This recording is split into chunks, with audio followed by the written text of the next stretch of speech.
मसूका बोलते समय तो उतार सकते हैं।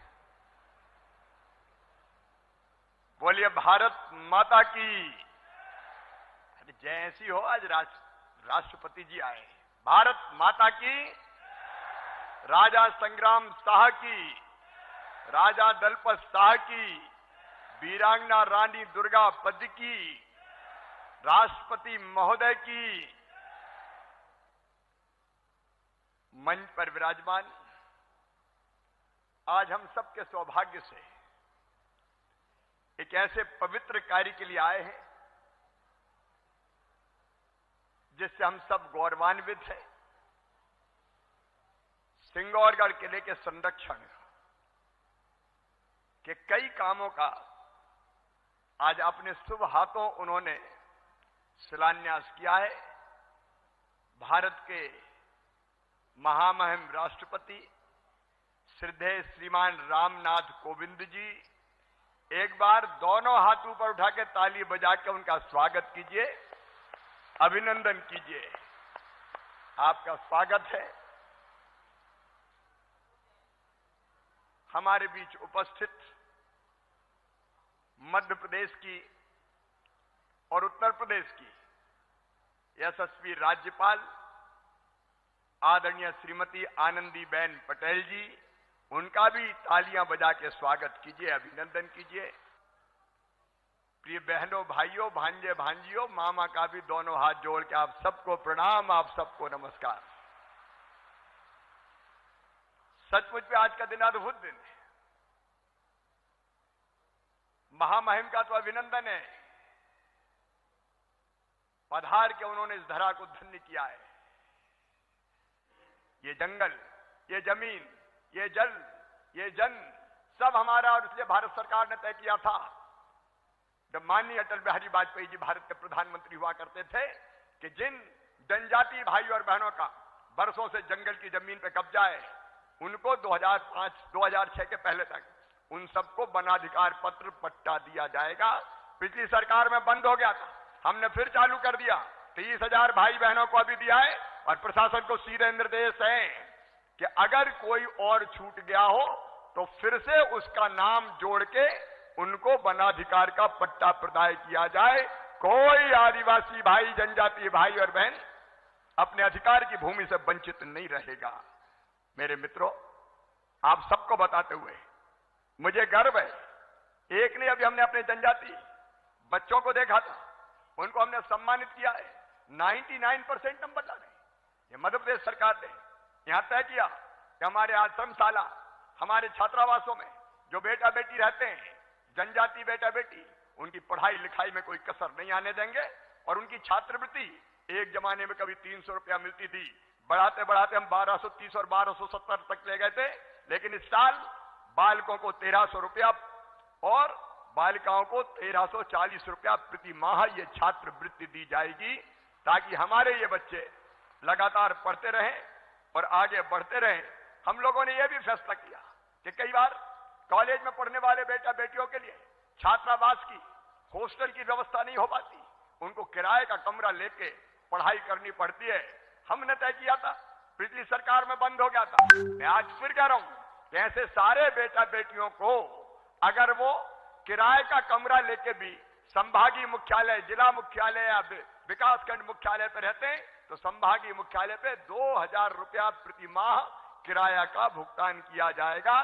पढ़ाई के लिए किराया मम्मी पापा को नहीं देना पड़ेगा, भारतीय जनता पार्टी की प्रदेश की सरकार देने का काम करेगी, ताकि किसी बच्चे की पढ़ाई बाधित ना हो। हम लोगों ने यह भी फैसला किया कि हमारे अत्यंत प्रतिभाशाली बच्चे, उनकी कोचिंग के लिए विशेष सुविधाएं उपलब्ध कराने का काम करेंगे। और मुझे गर्व है कहते हुए, इसी साल जेई मेंस में 122 बच्चे, जेई एडवांस में 34 बच्चे, नीट में 86 और क्लेट में 104 जनजाति बेटा बेटियों ने सफलता प्राप्त की और अलग अलग राष्ट्रीय और राज्य स्तरीय कॉलेजों में उन्होंने प्रवेश लिया है। और हमने यह भी फैसला किया कि उनकी पढ़ाई की फीस भी माता पिता को नहीं भरनी पड़ेगी, सरकार भरवाने का काम करेगी, ताकि हमारे ये बच्चे लगातार पढ़ते रहें, बढ़ते रहें।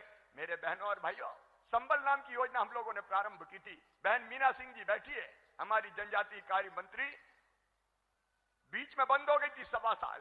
अब क्यों हो गई थी आप जानते हो, 1.25 साल का वनवास था, जल्दी खत्म हो गया। लेकिन अब फिर से संबल योजना प्रारंभ कर दी गई है और संबल योजना के जितने प्रावधान थे उनमें जनजाति भाई और बहन शामिल है। चाहे हमारे बेटा बेटियों की पढ़ाई के लिए फीस की व्यवस्था करना हो, मेरी बहनें यहां बैठी है, बेटा बेटी के जन्म के पहले 2 बच्चों तक पहले उनको 4,000 रुपया देना ताकि पोषण आहार ठीक से मिल सके, और जन्म के बाद 12,000 रुपया और देना, कुल 16,000 रुपया देने का हमने फैसला किया था। अब वो 16,000 रुपया फिर से दिए जाएंगे ताकि बहन आराम भी कर सके और पोषण आहार भी उसको मिल सके। आप जानते हैं मेरे बहनों और भाइयों, बेटियों का विवाह धूमधाम से होता था, वो फिर से प्रारंभ किया जाएगा। कोरोना काल के कारण जल्दी हम प्रारंभ नहीं कर पाए, पर एक्सीडेंट जैसी घटनाओं में मृत्यु पर 4 लाख, सामान्य मृत्यु पर 2 लाख और अंतिम संस्कार के लिए 5,000 रुपया जो हम देते थे वो फिर से देना प्रारंभ कर दिया है संबल योजना के अंतर्गत। हमारे देश के प्रधानमंत्री श्रीमान नरेंद्र मोदी जी अद्भुत प्रधानमंत्री है। मैं विस्तार में नहीं जाऊंगा, लेकिन हम जानते हैं हम में से हर एक किसान है, कई छोटे छोटे किसान भी है, जनजाति भाई बहन भी खेती करते हैं। प्रधानमंत्री जी ने तय किया बिना किसी भेदभाव के प्रधानमंत्री किसान सम्मान निधि के अंतर्गत 6,000 रुपया हर साल किसानों के खाते में डाला जाएगा और मुझे गर्व है कहते हुए 78 लाख किसानों के खाते में वो पैसा डाला जा रहा है। लेकिन मैं चौथी बार मुख्यमंत्री बना तो दिल ने कहा कि चौथी बार बन गए हो, प्रधानमंत्री अगर 6,000 दे रहे हो तो मामा 4,000 तू भी डाल दे, पूरे 10,000 हो जाए। हमने फैसला किया और 6,000 के साथ 10,000 और 6,000 के साथ 4,000 और मिला के 10,000 रुपया देना प्रारंभ किया ताकि छोटे किसान को, जनजाति किसान को भी कम से कम साल में 1 एकड़ जमीन भी हो, आधा एकड़, पौने एकड़ जमीन भी हो तो ये 10,000 रुपया मिल जाए ताकि जिंदगी की गाड़ी उसकी ठीक से आगे बढ़े, ठीक से आगे चले। मैं आपको आश्वस्त कर रहा हूं, कई लोगों ने इधर उधर की बातें करने की कोशिश की है, लेकिन एमएसपी पे, न्यूनतम समर्थन मूल्य पे इस बार भी पूरी की पूरी धान की बेहतर खरीदी हमने की है। पिछले साल दिक्कत हुई होगी, इस साल किसानों को कोई परेशानी नहीं हुई। और कोरोना काल में आपको पता है गेहूं की खरीद के साथ साथ दमोह जिले के तो चना में तिबड़ा मिला था, लेकिन तिबड़ा मिला चना भी उस समय खरीदने का हमने काम किया। और इस साल भी कोई चिंता मत करना, चना की खरीदी भी होगी और गेहूं की खरीदी भी होगी। किसान को किसी भी कीमत पे परेशान नहीं होने दिया जाएगा क्योंकि आपकी सरकार है ये। मैं बहुत विस्तार में नहीं जाऊंगा। आज महामहिम राष्ट्रपति महोदय को हम सब श्रद्धापूर्वक सुनने आए हैं। मैं उनका एक बार फिर हृदय से स्वागत करता हूं, अभिनंदन करता हूं। इसी क्षेत्र में रानी दुर्गावती ने, आप जानते हैं मित्रों, संग्राम शाह उनके ससुर थे, दलपत साहब पति थे, जल्दी उनका स्वर्गवास हो गया था। उसके बाद अपने बेटे वीर नारायण की संरक्षिका बनके उन्हें इतना बढ़िया राज्य किया, इतना सुंदर राज्य किया और सुशासन दिया कि आज भी हम रानी के चरणों में नतमस्तक होते हैं, उनको प्रणाम करते हैं। अकबर ने यह दुस्साहस किया था, अपने सेनापति आसिफ खां को यहां भेजा था और भेजकर कोशिश की थी कि रानी अकबर की अधीनता स्वीकार कर ले, लेकिन रानी का संकल्प था कि खून की अंतिम बूंद दे दूंगी लेकिन किसी की गुलामी स्वीकार नहीं करूंगी। अपनी छोटी सी फौज से बहादुरी से लड़ते लड़ते वीर गति को प्राप्त हुई रानी। और सिंगौरगढ़ का यह किला उनके शासन के जो अच्छे काम है, हमारी विरासत है, उनकी वीरता है, उसका प्रतीक है। अब इसका संरक्षण होगा। 5 अक्टूबर को रानी दुर्गावती का जन्म हुआ था। 24 जून को बलिदान दिवस था। इसलिए हम रानी का बलिदान दिवस हमेशा मनाते हैं। लेकिन प्रहलाद जी, फग्गन सिंह जी यहां बैठे, भारत सरकार के प्रतिनिधि और हमारे मार्गदर्शक महामहिम यहां बैठे। अब यह कार्यक्रम हम लोग रानी के बलिदान दिवस का 3 दिन के एक ऐसे कार्यक्रम के रूप में बनाएंगे जो उनकी स्मृतियों को हमारे दिल और दिमाग में अक्षुण्ण रखेगा और देशभक्ति की प्रेरणा हमको सदैव देता रहेगा। मेरे प्रिय बहनों और भाइयों, आज जनजातीय सम्मेलन है। हम लोगों ने भगवान बिरसा मुंडा के जन्मदिन को जनजातीय गौरव दिवस के रूप में बनाना प्रारंभ किया है। हमारी जनजातियां, उनका इतिहास, उनकी परंपराएं, उनके अपने जीवन मूल्य, और सचमुच में प्रहलाद जी सही कह रहे थे, इतने गुण हैं। अब एक से कलाकार, अभी इसी साल भारत सरकार ने जनजातीय कलाकार भूरीबाई को पद्मश्री से सम्मानित करने का काम किया है। एक से कलाकार है।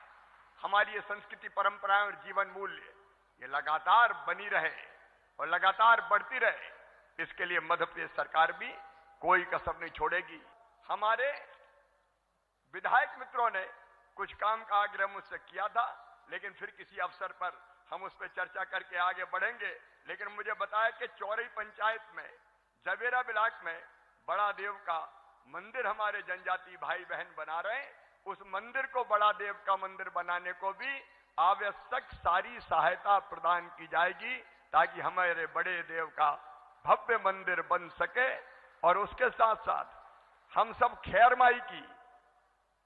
माई माता की पूजा करते हैं। जवेरा ब्लॉक के कलहरा में खैर माई का माता का मंदिर बन जाए, ये बात मेरे सामने आई है। प्रिय बहनों और भाइयों, खैर माई की सदैव हम पर कृपा बरसती है, इसलिए उनके मंदिर का भी निर्माण करवाया जाएगा, ताकि हम खैर माई की धूमधाम से पूजा कर सकें। एक बार आप सबकी ओर से महामहिम राष्ट्रपति महोदय का फिर स्वागत और अभिनंदन करता हूं। मेरे साथ बोलिए, भारत माता की, रानी दुर्गावती की जय सेवा, जय सेवा। बहुत बहुत धन्यवाद, प्रणाम, नमस्कार।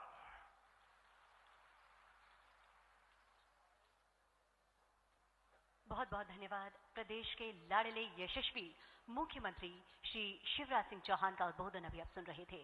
सबको खुशी का पैगाम देने वाले स्वप्न दृष्टा, जनता जिन्हें बड़े प्यार से मामा कहती है, हमारे माननीय शिवराज सिंह चौहान मुख्यमंत्री लगातार सक्रिय हैं अपनी योजनाओं के क्रियान्वयन में। समूचे बुंदेलखंड सहित इस प्रदेश की जनता उनका अभिनंदन करती है। विकास का हर सपना हकीकत में बदल देने की और ये जनता आकांक्षी है। उद्बोधन के इसी क्रम में सामाजिक सरोकारों को लेकर एक लंबी रचनात्मक यात्रा तय करने वाली माननीय राज्यपाल महोदया श्रीमती आनंदीबेन पटेल से अब हम निवेदन करेंगे कि अपने हृदय के उद्गार हमारे साथ साझा करें।